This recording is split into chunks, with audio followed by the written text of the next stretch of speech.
Hi, everyone. I'm Mark Emond from DemandSpring. I'm the president and founder of DemandSpring, and I'm delighted to be with you today. I've got a couple of great guests as well, Margo Crawford from Business Sherpa and Jake Stacey from Vancity. Our host, Mike Gerbis, is having some technical challenges, so I am pinch hitting. Please go easy on me, but absolutely delighted to be here with you today. Welcome, Margo. Welcome, Jake. Hi. Nice Hi, Mark. Thank you. Hi, Margo. How are you? Good. How are you, Jake? Thanks, Mark. I'm great. Thanks, Mark.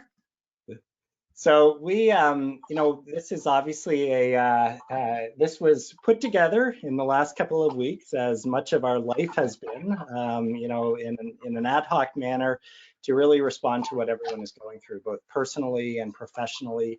The focus of today is on how to navigate your business through the crisis that we're going through. And what Globe Series has done is gathered together the three of us who have different areas of expertise. Jake in the financial industry, Margo is an HR and an organizational design expert, and I am responsible for working with our clients when it comes to marketing and communications.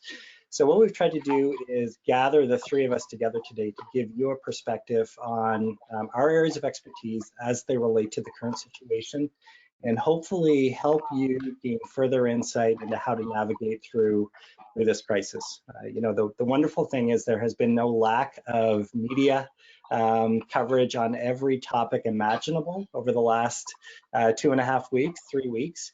What we hope to do is go a little deeper in the topics that we are focused on a day-to-day basis, share with you our insights. All three of us are of a similar vintage where this isn't our first economic downturn.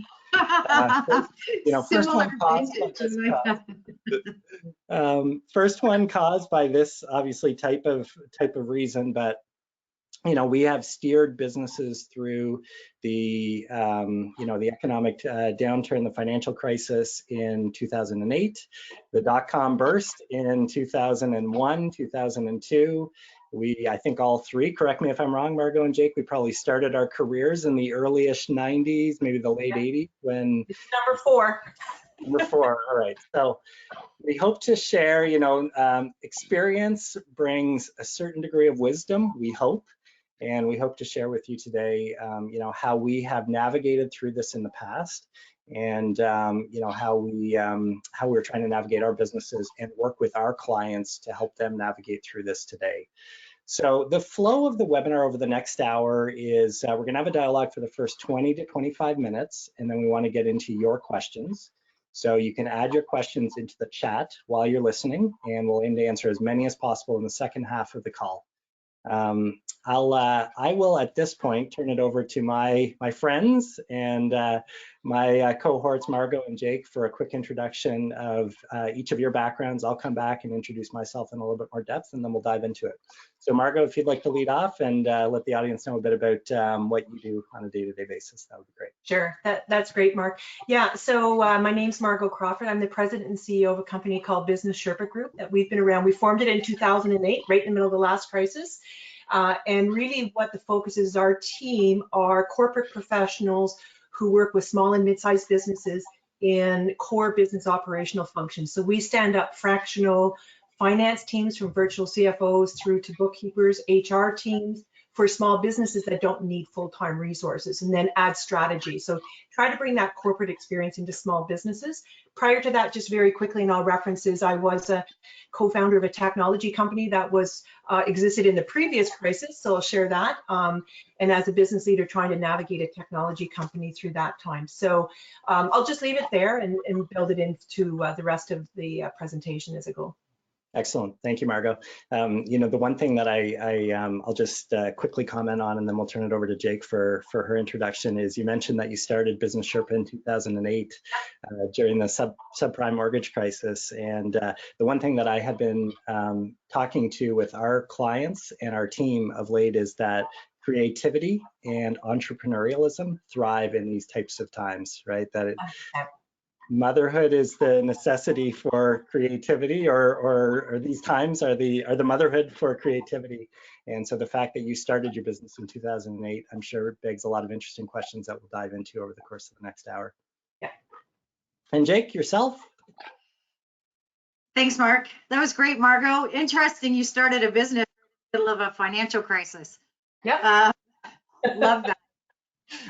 So my introduction weaves nicely because the organization I'm a part of, Vancity Community Investment Bank, is a purpose-built financial institution. And what that means is we have a bottom line focus, and our biggest focus is financing a sustainable tomorrow.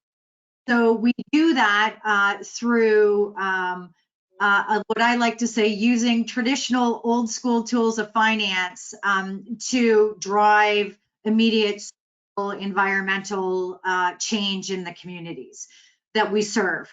So the people that you work with, Margo, and Mark, yourself as well, are the types of organizations we're helping usher through a difficult time like we're in right now. And some of the conversations we're having in the community are quite relevant to the discussion we're going to have today. And I think that the background that the three of us have will bring forward some fruitful information, as well as action items for our audience to use as they're trying to navigate through these times. And I think, you know, for me, albeit I've been through all four myself as well, this one is different in many ways. And I think what I'm witnessing is the most difference is the mental health aspect of what we're facing. You mean as a world, but particularly as a country. And I think that that's something that's really important for us to talk about today as well. Yeah, absolutely. I mean, that's the one thing, Jake, that is much different, I think, from previous financial crisis and economic downturns, right? Is the impact on people's feeling of safety, right? And the emotional impact that it's having. So we'll dive into that, and, you know, how we as leaders can help to manage the anxieties, the stresses that people have, and moving our businesses, at least, you know, trying to keep them at a neutral stance at this point, let alone, you know, their anxieties on a personal level. Right. So let me start by, and I'll just give a very brief additional bit of background about myself. So I started Demand Spring in 2012. I had been in the technology industry for about 17 years, client or organizations like IBM and Cognos. I'm based in Ottawa. And the business that we are in is providing B2B, business-to-business marketing services to mostly technology companies and financial services companies, mid-size and large enterprises, although we do work with some high-growth smaller organizations as well.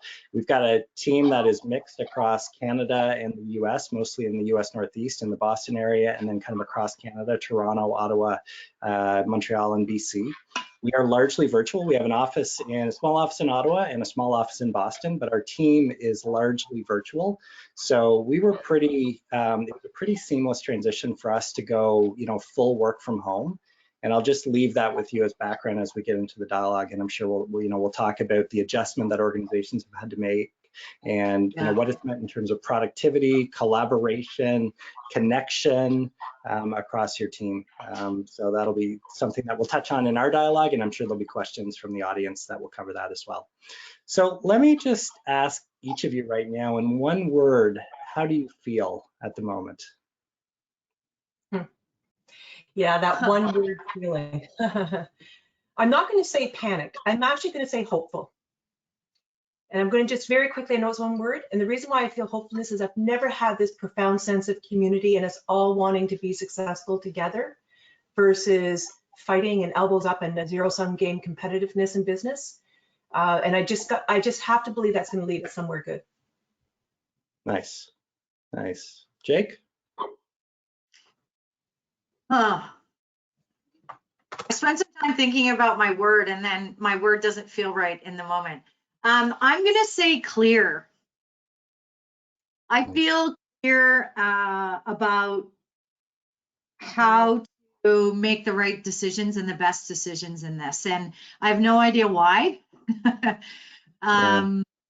I think the feeling of clarity is coming from my acceptance of knowing that I'm going to have to lead more vulnerably than I ever have.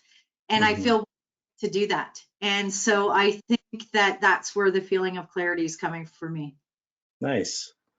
They're two very positive words. I don't mean to bring the mood down at all, but I think it's important even as leaders to acknowledge when we are not feeling, you know, maybe quite in the same vein as the two words that you use. So for me, it's anxious, right? And I think that's a word that a lot of people feel right now.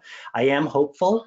There is definitely a big part of me that is hopeful that a lot of what we are seeing and experiencing right now, you know, a bit of a change to our lifestyle. If we can take some of that into the post-COVID-19 world, I think we will be better for it, and the world will be better for it. A healthier planet, healthier families with the family time that we are experiencing, and a healthier lifestyle. You know, focus on the things that matter more so than the relentless pursuit of progress that I think we often focus on.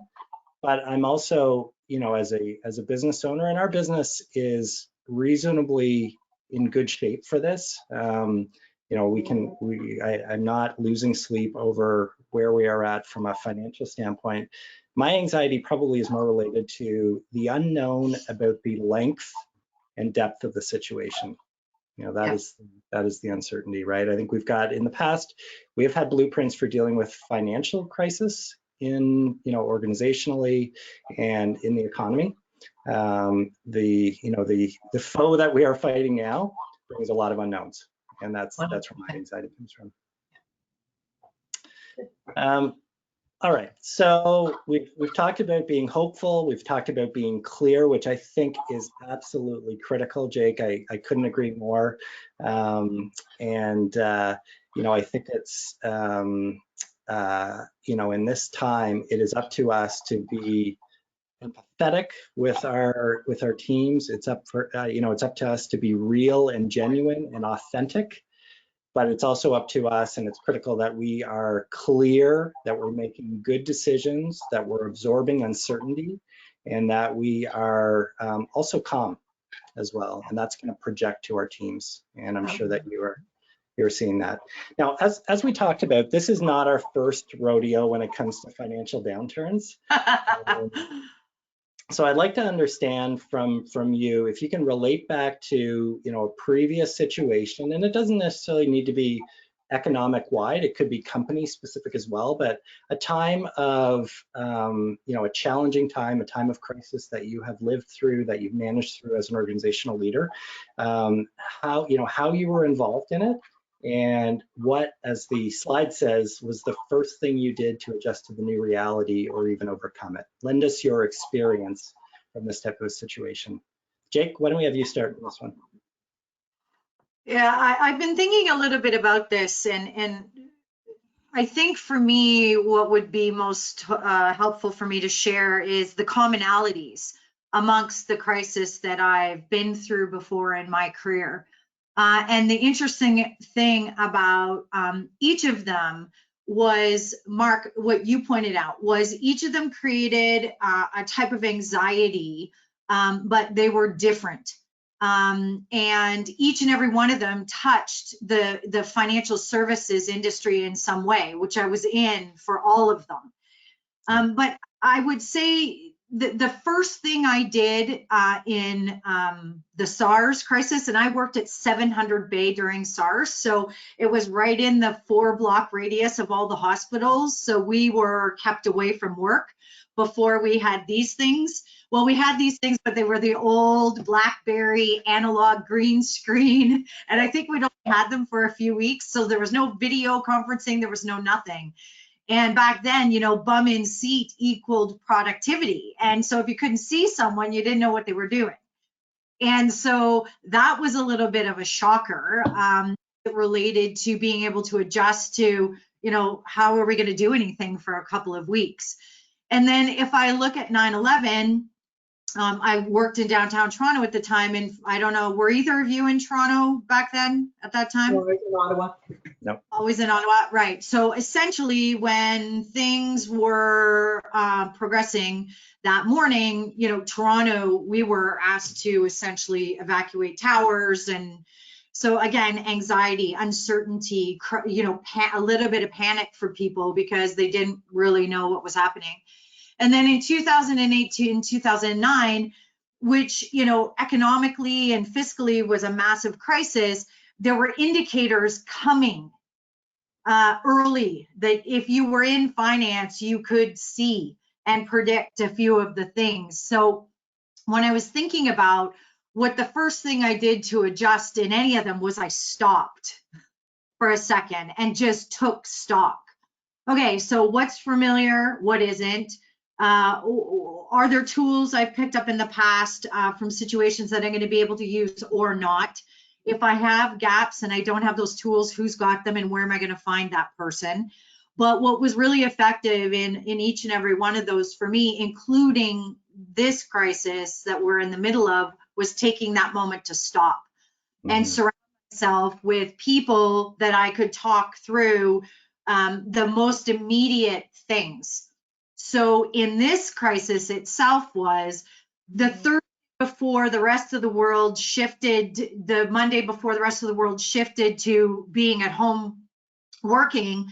I went into the office and I said to my team, whoever was there, go home now, take your stuff, wipe down your desk, assume you're not going to be back here. And I knew that that was important for people to start, going into that before the rest of the world did through CBC television, before the Prime Minister started talking about people actually not having a choice. Because what I knew is different about this crisis is there is a lack of choice about your own human options in our country. You can't go do the things you used to do because external people are telling you you can't. That is very different. So I wanted to make sure as a leader, I took that moment to stop and take stock of what I could bring into this situation from previous crisis, where the gaps were for myself as a leader, get, together with the smartest and most trusted people I know, ask them the questions that I needed answered in order to do some of the things you talked about, Mark, which was, lead with certainty, even in uncertainty, that calm demeanor, that positive outlook, which is why I said clear when we talked about how we felt, because that's my job. Yeah. And so being able to anticipate and be anticipatory as much as possible about what's next, based on not necessarily what the previous crisis was, how we maneuvered in it and how I maneuvered in it, is really the first thing that I did when I took that stop. I took pause and took stock of what I needed to do first. Yeah, I think that is brilliant, Jake. We've had this discussion internally, and somebody on our leadership team talked about the need right now to slow down to speed up. Yeah. That it can't be business as usual right now. You've got to take stock, right, of who are your clients, how has their world changed, how has their landscape changed. We have seen within our clients, some of our clients who are in virtual conferencing or waste disposal or video conferencing, that their business is going through the roof right now. They can't keep up with demand, right? And then others clearly a very different situation. So you have to look at industries, subsegments of industries, and individual clients, and understand how their world has changed and how you need to change your strategies, your tactics, where your people are focused. It might require a retraining of people. Retooling of thinking is a big thing. Like McKinsey yesterday was talking about, we've gone from 90-day plans to 30-day plans, and the 30-day plan being the work back, so adjusting some of the meetings within the organization with my leaders, because I have quite a young team. None of them have been in their professional life, with the exception of one of them on my immediate direct report team in previous crisis. Yeah, this is new territory challenge for a lot of people. Absolutely. Yeah. And that's, another great point that I'm sure we'll go deeper on as well, is leading a team of, young millennial professionals who have never been through anything like this before and have a lot of anxieties related to job and life and career, and were possibly moving out from their parents' house for the first time, or they're living in a city in which they're disconnected from their families. So very interesting. All right, Margo, how about you? Tell us about a Yeah. previous crisis and what the first What we thing you did. did was. You know, it was very interesting. I was saying before this is that, you know, I reflected back quite deeply about different areas. I've been through 4, as I mentioned. The one that really strikes me the most is the dot-com collapse back in 2001. So as I mentioned, prior to Business Sherpa Group, I was a co-founder of a technology company. It was called Meriton Networks. So we were a VC financed, pre-revenue telecom startup in 2000. And what happened, of course, in 2001 is the industry utterly collapsed. We had businesses that existed for decades that completely disappeared. And, you know, what happened then is very familiar to what I'm experiencing, seeing now. There was a frenzy before that. There was crazy talent wars. There was money flooding in. People were going into 10-year leases or building buildings. It was a frenzy. And then everybody suddenly went into the fetal position, collectively as businesses. And, you know, you had businesses absolutely collapsing. So where we were, for us, that simply wasn't an option for us. We were a VC funded company. That was not a fundable plan for a VC. They were not going to keep floating money in for us just to survive and curl up in a ball. So what we had to do, and I thought about this, is that it was really important that we still had to find a way to be able to show value creation, have a growth mindset, even in that time of fear. And so it was super important for us to have a plan and a goal. And our goal at that time is we decided that what we're going to do is we're going to sell a product into a tier 1 customer, who, by the way, just before the collapse, weren't really seriously considering us because they were all going with the safe bets, who then just disappeared. So there became this opportunity, but that zero singular goal and focus created a plan that pointed to growth. And that was so, so important for us to have that plan and goal. And that's a big lesson I take away. So then practically what we had to do, and it applies now, is the first thing we had to do is we had to extend our runway. So there was definitely workforce strategy we had to think about, but because we now had a goal in mind, you know, we actually could only trim our team a little bit at that time because we needed those people to execute on the goal. So we took massive salary reductions. So the executives were 35% or more haircuts. The directors were 20%, managers 15%, employees 10%. So we lowered our payroll costs, but we kept our team together. And then we were looking at our costs. So we tried to renegotiate rent, and I'll tell you, it was not very successful. They weren't terribly helpful, but who were very, very helpful were suppliers. Going back to suppliers and them understanding there was a plan, they worked with us. So we had extended our runway. The next part of that, and I think this is so important, we had to have our team cranking. We actually needed them to get something done. And I really remind everyone, and I think about it myself, right now, we need to create agency amongst our team. Nobody wants to feel helpless. Nobody wants to be in a ball in the corner with their lizard brain speaking to them. The idea of having a job to do, and every single person wanted to do whatever they could and were willing to do anything to get this goal accomplished. So that empowering agency is so important at this time. And thinking about how we can get through this. You know, and there's a storybook around this. I was really trying to distill it to my biggest takeaways. My last biggest takeaway organizationally, and this won't be a surprise, and we know this, is the communication. So the communication had to be regular and frequent, but more important, it had to be fully transparent. Everybody just got snookered and hijinksed, and nobody trusted anybody. Nobody trusted the information. So the idea of being able, there was one piece that we didn't share with our employees. They knew everything.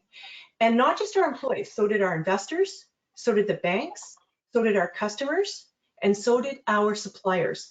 Every part of the communication was fully transparent. Here's where we're at, but also here's our plan.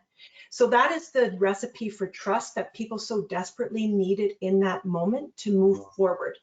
And I'll tell you, the stories are legendary in terms of how employees felt at that time. And we did survive. We did end up existing. We lasted right through to 2008. We sold in 2008. We sold product into tier 1 customers. But I would really say that communication, of every communication, had reality built into it and a plan.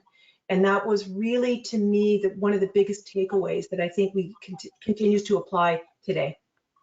Yeah, there were two things that you said there, Margo, that I just want to touch on briefly. First of all, communication is everything. I think that's my response to this question, is that you cannot communicate too much, right? Both on a team, an organization-wide level, and to individuals one-on-one, and really there's a two-way dialogue going on.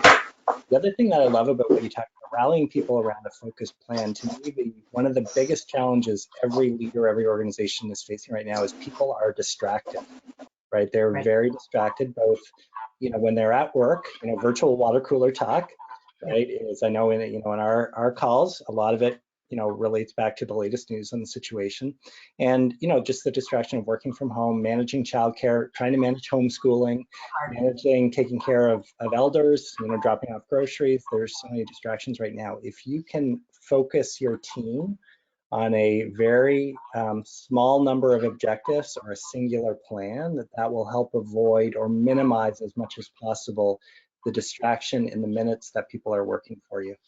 That's right. And I think that the building on that, Mark, is we're all very much, we have to survive. There's no question. We have to get to the next day to exist, to execute. So we absolutely know that. But I think it's really important to quickly move on from just a survival plan to something more. And that's around creating value. And that value might not be more revenue for your business right now. That's not what I'm saying. The value might be that you as a business and your team are creating value in the community, or you're doing other things, anything that is giving a sense of purposefulness to your day, that is moving you just beyond hunkering down, batting down the hatches and surviving the storm. And I think it just puts things into motion that is so important and powerful right now, and empowering that people so desperately want, because we all sit in our little teeny tiny worlds that we don't control anything else. Being able to do something is probably one of the most important, I think, mental health issues to help address that, and also for businesses to get through. Yeah, I'm going to throw it over to Mike, who has joined us. I just want to one comment on something you just said, Margo. I think to your point, when we serve instead of sell in a time like this, we build long-term affinity that has so much benefit for our business. And this isn't opinion, this is fact and research and data based on past crises, that when we seek to serve our stakeholders instead of sell, it will build tremendous long-term benefit for your organization. 100%. So with that, Mike, I'm glad to have you join. I'm glad to relinquish the on the fly host duties here. Yeah, and, thanks, Mark. No, thanks, Mark. Great job there jumping in, and you got to laugh. Murphy's Law, test, and then something doesn't work the day of plan. But that's part of it, right? And that's part of this crisis as well. You have to adapt, and as Mark did, he jumped in, and it's a great example where all team members have to be willing to jump in and do stuff if someone gets sick, or someone has to take care of the kids, or something unexpected happens. So in a way, it was a good example. So hi everyone, I'm Mike Gerbis. I'm the CEO of Globe Series and Delphi Group, and I'm a late host, but it's great to be with you. So I don't want to stop the flow. It was great questions. Great answers and great conversations. So why don't we jump in, and again, please keep firing your questions. I'm going to start looking at them and feeding them to the panelists. But why don't we jump back into the communication and the mental health a little bit? And I'd like to ask Jake, with regards to communication, what are the 2 to 3 things that you're doing to keep the lines of communication open with all levels of employees and across your organization? Checking in regularly and often, I think is an important thing to be doing right now. And sometimes just because a couple of weeks ago, I think, Mike, you saw the article I wrote on LinkedIn about the virtual coffees that we implemented in the team. So you just ping someone during the day and you have a virtual coffee and no work talk. Things like that are important. I think the other thing is, as it relates to communication, is leadership showing up in a way that breeds confidence within the organization. So Jan Guilfoy, our CEO, we've got 3 times a week check-ins with the entire organization, and then we've got we have virtual happy hour on Fridays where everybody just shows up and hangs out, and you got dogs and kids and snacks and whatever else. And people are able to ask what's on their mind. And the other thing that we've done is we've brought subject matter experts in to support. So we had Mike from Vertis out in Vancouver work with the team earlier this week and on Zoom, and we did some breakout groups, like small group work, because not everyone's comfortable on a large team call to say, hey, I'm not feeling fantastic. So ensuring the modes of communication suit all, to ensure that people who are better one-on-one are getting one-on-one, people who are better in small group are getting small group, people who, or the large group of the team as a whole. And I would say the cadence is just more often, and then asking people what's working for them and what isn't. Sometimes on a day-to-day basis, something that worked yesterday isn't working today. So that adaptability and that ability to pivot and shift is more critical in communication than I've ever seen it. And Mark, I mean, it's your business. I'm sure you're seeing the same thing.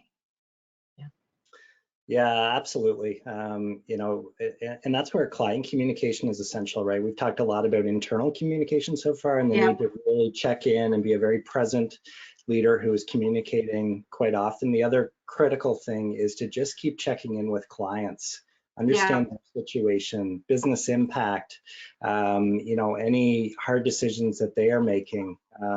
Look for opportunities to serve as well. Where can you help them at this point, right? And that can be anything from offering services to, for example, we have a couple of certified yoga instructors on our team who are running virtual yoga sessions, and we're having clients now doing that, right? And it's just a way that we can help people. So again, it keeps coming back to communication. You cannot communicate too much, in this case, both internally and externally with key stakeholders. Yeah, and I think as a financial institution, we're probably a little bit more fortunate because we're purpose founded anyway. So people expect that of VCIB. And so that was the first thing we did the first week of this, is we had a outreach plan to our customers and getting on the phone with CEOs and CFOs. And every single time we had those calls, they said, Jake, thank you for listening. Like, thank you for calling. We didn't have to call you. You're giving us direction and some guidance as it relates to what the options are. And banks generally are the people who do those sorts of things. And so to your point, Mark, I think the internal and external communication cadence needs to be the same. Yeah, and I'd add, so same things that we're doing as well. I mean, we have built-in regular times that people can either just come in for a virtual coffee or check-ins and so on, but then creating that platform and forum for more casual stuff. One other thing I wanted to mention just on communications, because I know a lot of small businesses are struggling with all of their costs. I really want to speak about to the investors, obviously, in the banks, but the clarity with your suppliers and landlords and so on. I've done this with my landlord, and I think the same principles of being really open about where you're at, sharing with them. They're nervous, and your suppliers and all your other vendors, everybody, the whole supply chain and how we're all servicing each other is tense. So I think the idea of being able to work with people and just say where you're at, ask for what help you might need from them, or to your point, Mark, how you could help them as well. So we know that there's a lot of HR questions right now coming up. So we've got consults happening with anyone who just wants a quick answer to a question. But again, I think those suppliers want to know how you're doing too. And I think that communication just flows across everything, and being very open and transparent about what your plan is and what you're doing. Just on that, in terms of plan, you think about how fast this is moving and really the unknown. And one of the questions from the audience were, what signals are you looking for given how hard it is to plan even 30, 60 days out, given the government policies are changing, the market's changing, the health communication is changing. So Mark, do you want to start? What signals do you look for? I think first of all, I think the signal comes from the overall health of our countries, right? This is not a made in business problem. This is a societal issue, right? So I think the leading indicators are, the curve and breakthroughs in health responses to the situation. I think business confidence will start to rebound as societal confidence starts to come, right? So, I don't think you can detach the evening news from what's happening in your business. So I think you look at that and then you just stay really close to your customers and you understand their situations. And I think you see pockets of signals on a micro level from certain customers that might indicate opportunities for you as a business to help serve and support your business. That to me is the approach that business leaders have to take right now. That's great. Thanks, Mark. Go ahead, Margo. Yeah, I was going to add to that I totally agree. I think that as much as the governments can be as transparent as they can be, is going to help us understand that, okay, we're in this for 6 months, not 2 weeks, 1 month, and so on. But obviously, and I think this is no news, is that we have to be really dialed into our cash flows and our scenario planning and all the assumption, and have several plans around that, because every assumption that you make against those plans, what ifs, can come into play, and you need to be able to pull up the right one based on what scenario unfolds. We're not going to have full information, and that's the challenge in this, is that those usual metrics that we have. But I still think the processes and the principles that you still need to understand your scenarios around cash flow and the what if scenarios around there, and what triggers do you need to pull on each of them. Coupled with what is the government telling us? How quickly can they actually execute on these programs? And I think they're struggling with it, frankly, and they're going to have to figure it out to get money flowing a little bit faster in the right way to help that. But I think the principles of business don't go away at all, even though it's not business as usual. Great, thanks, Margo. Just a sec, Jake, we're going to change directions here. And I just want to tell people you can continue to add your questions into the control panel on the right, labeled questions there while you're listening. So Jake, I'm going to take a right-hand turn here because a person asked a question that I thought was quite interesting, probably both for you and Margo, in terms of your experience in securing VC funds during the crisis.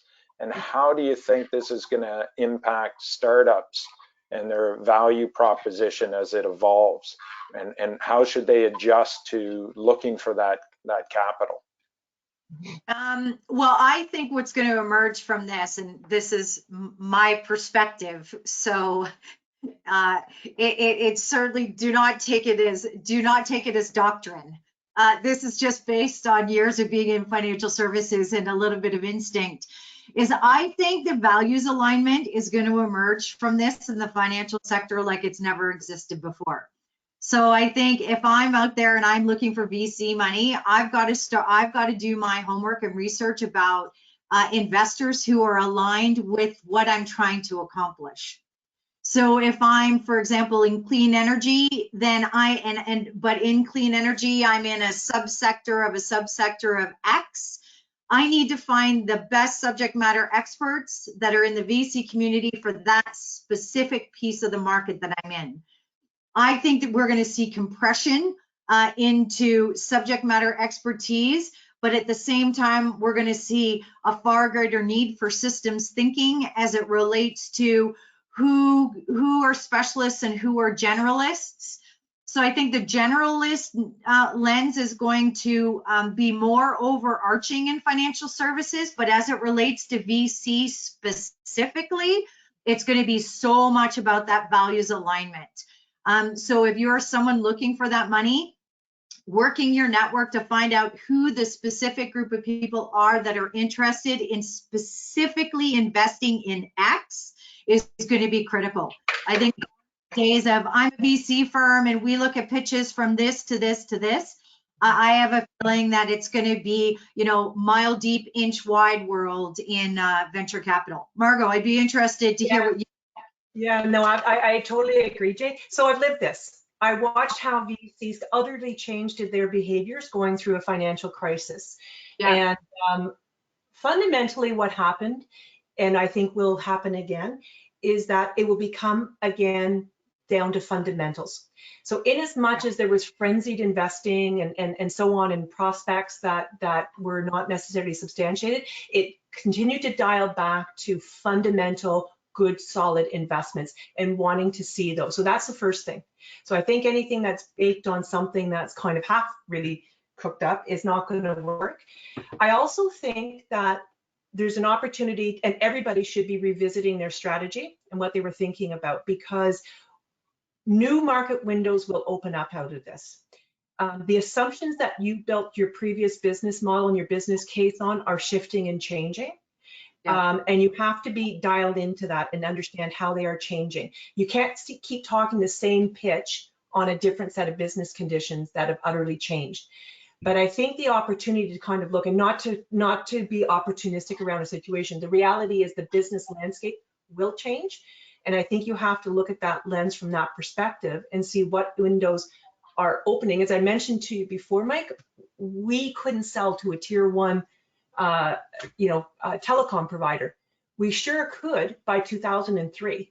And so those fundamentals of what is a good investment and opportunity, I think is going to really rise up, and you have to be thinking of it from that lens. That's great. Thanks, Margo. And it shows me, and I'm going to shift here, Mark, to kind of opportunities that we're seeing. You know, there are a lot of challenges, but it's interesting just in our business, in the event business, we started to recognize that with climate change coming, I didn't think that in 5 years we're going to be having large conferences, and we started to look at the virtual space and how do we engage and convene people around important conversations to drive these issues forward. Lo and behold, I didn't think a pandemic would accelerate this challenge, but it certainly has, right? And so you need to look for those opportunities. So Mark, if you think of some of the opportunities you're seeing, what new market opportunities are you seeing in the landscape? Well, I think what you touched on, Mike, in terms of digital transformation, right? You know, organizations have obviously been driving digital transformation for a while now. Different organizations are at different stages of maturity when it comes to that, right? But this is a great opportunity to just reassess gaps, the holes in your workforce ability to engage digitally with one another. And in my world in marketing, we've seen organizations have to, like your organization, shift an events-based, a portion of their marketing budget and communications budget from events-based, live events, to look at digital like we're doing today, right? So being able to assess how can we leverage digital more and what are some of the gaps and how can we accelerate through this challenge and be a stronger digital-based organization for all of the benefits that it has, is I think an opportunity through some of the gray skies at the moment. Thanks, Mark. I'm going to shift again, some really good questions here. So first, Margo, it talks, one person's putting out, prior to this crisis, we were all talking about talent shortages in all of our businesses. And yet there have been massive layoffs at record pace. So is there, other than the food supply sector, and that is now saying there are challenges with hiring, foreign workers and that. So are we seeing other opportunities come forward, or what do you think businesses can do to support a more balanced ecosystems where employees can move to the demand side, the need, instead of constantly kind of breaking this trust cycle where we lay people off, we can't fire them, or we can't find them over here, etc.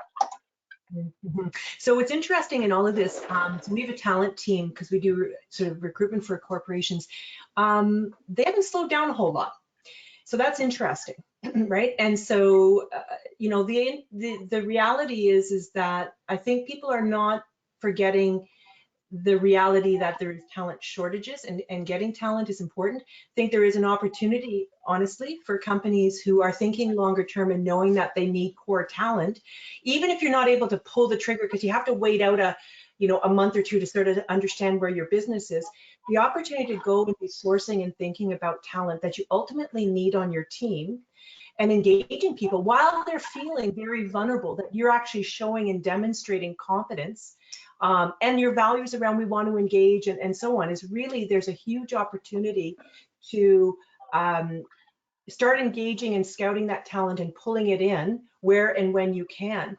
So the talent sort of imbalance, it's kind of funny, I've seen this again before, where everything just kind of flipped, where all of a sudden people who were in sort of a more, they were, in more demand, all of a sudden found there's an excess of supply. I think employers who try to take advantage of that is very short-sighted. Like, you need me now, so I'm gonna behave this way, versus just taking your values of who you are as an employer. You don't want to abandon those same values you applied when there was a real talent war, are the same values you should be living right now. It's just there's an opportunity to engage more and think more critically about what do you need long term and what are the additions you want in that longer term plan. People who are opportunistic on talent right now are going to erode any trust that they've had, and it will not be a long-term strategy. Mike, the one thing I would add that I'm really hopeful for, as I mentioned off the top, we're largely a virtual organization. Our perspective is we will hire for any role in any city in North America. And we enable people to move to Europe and other places around the world as well, that we work virtually. I'm hopeful that more organizations embrace this perspective that you can be more productive in a work from home environment and serve and deliver to your customers as well as you can from a fixed office location permanently. And I know a lot of organizations still really struggle with the notion of not having everybody in one office or multiple offices. So hopefully the reality of the situation really helps to spark, and when it comes to the core of your business, the environmental stewardship that comes from people working from home, hopefully this is a spark for rethinking the composition of the workforce. Yeah, good point, Mark, and that builds on I'll get you to build on that, or Jake, maybe jump in terms of, if you think of this crisis has been changing, the way we collaborate, and it's tapping into the brilliance of our workforce and how they enable and do their jobs, as you said, Mark. How are you enabling that and empowering people to shift, really, both culturally and operationally? Well, I think one of the obstacles in financial services we face is on the operational side. For example, on affordability transactions where we've got construction draws involved or documentation involved that go to lawyers, there's no way to digitally sign those in the Law Society of Canada yet, because you've got to be face-to-face with someone to identify and confirm their identity. So our people down our supply chain who are very traditional type businesses are having to shift and figure out, well, deals can't grind to a halt, so we need to sort out how we can claim signatures and identities digitally. So I think there's going to be some good that comes out of it for sure.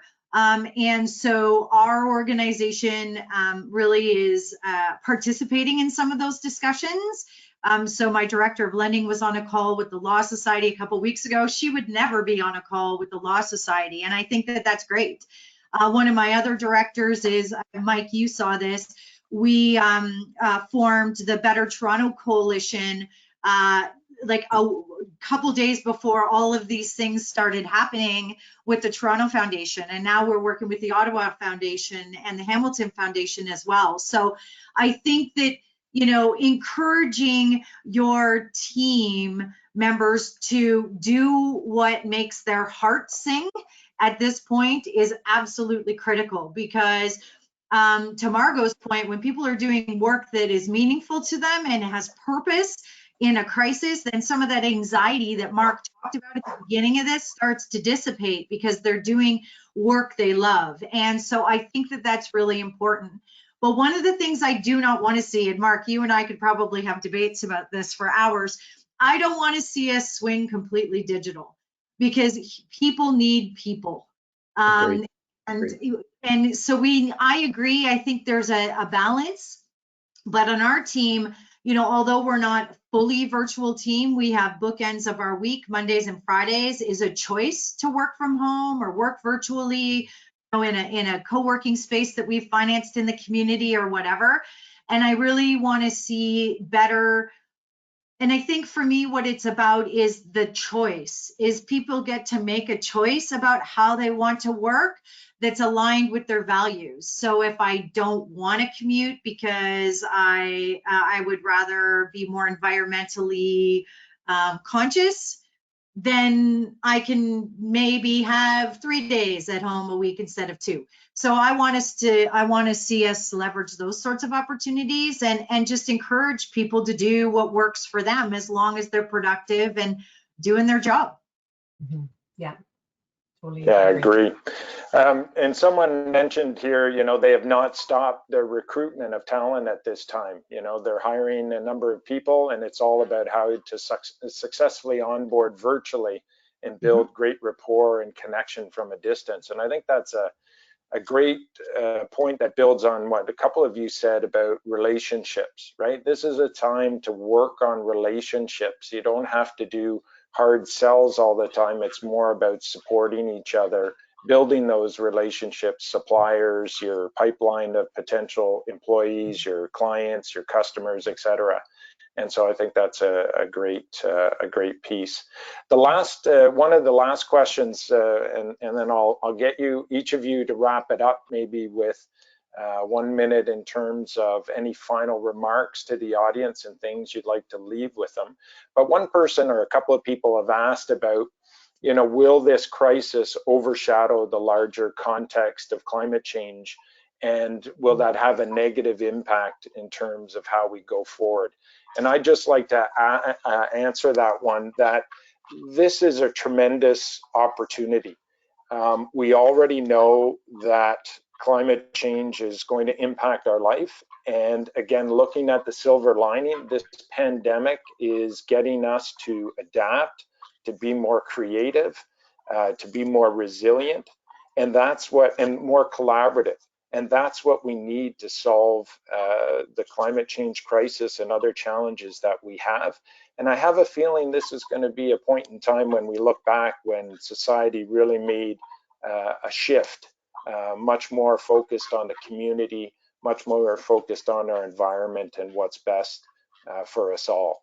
So with that, I'm going to pass it over. I'll start with Jake. So what's your final remarks and things to leave with the audience? Well, I was thinking about the 3 actions question we were talking about earlier this week, and so I put some thought into that. So mine would be all in.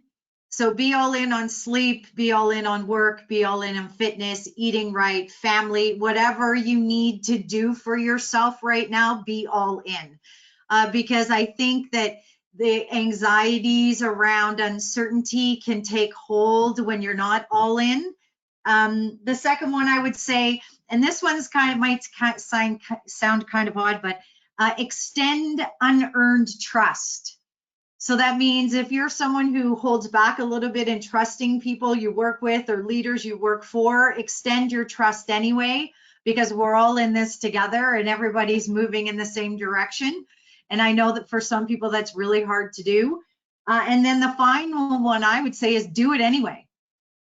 Even if you're afraid, even if you don't know, even if you're not sure, even if you're unclear, even if you're uncertain, do it anyway, because we're all in this together. That would be my 3. Thanks, Jake. Mark?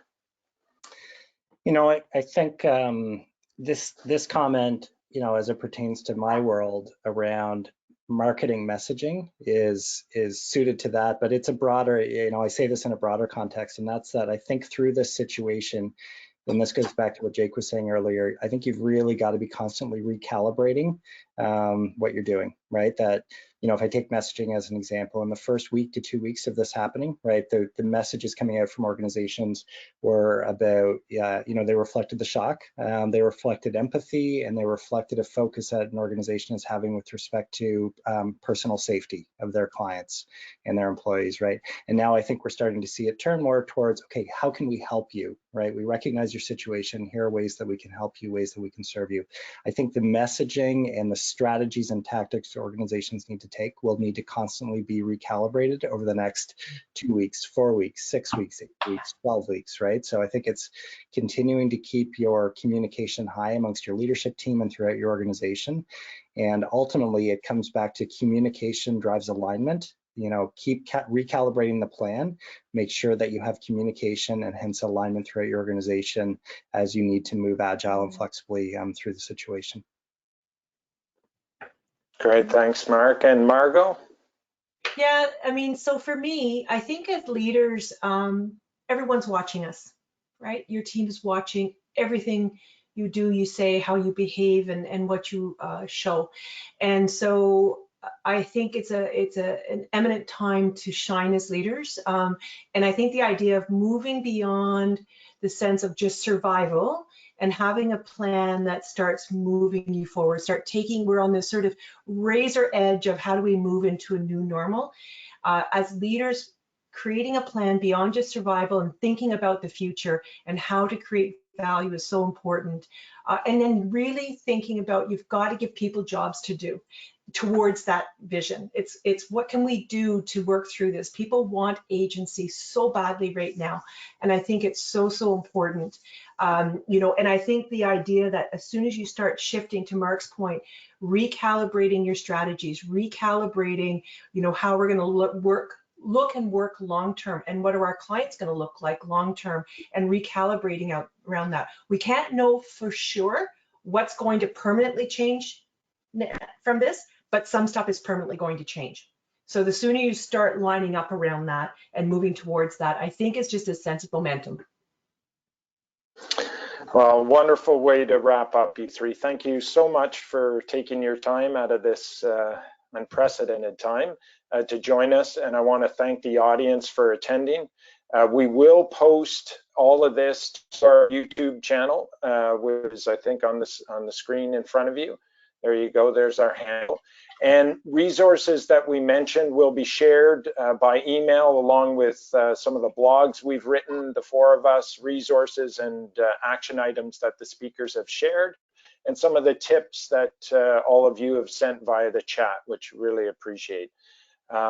Make sure you also keep your eyes out as we are planning more events in the next few weeks, and a few of our planned dialogues are on the screen now.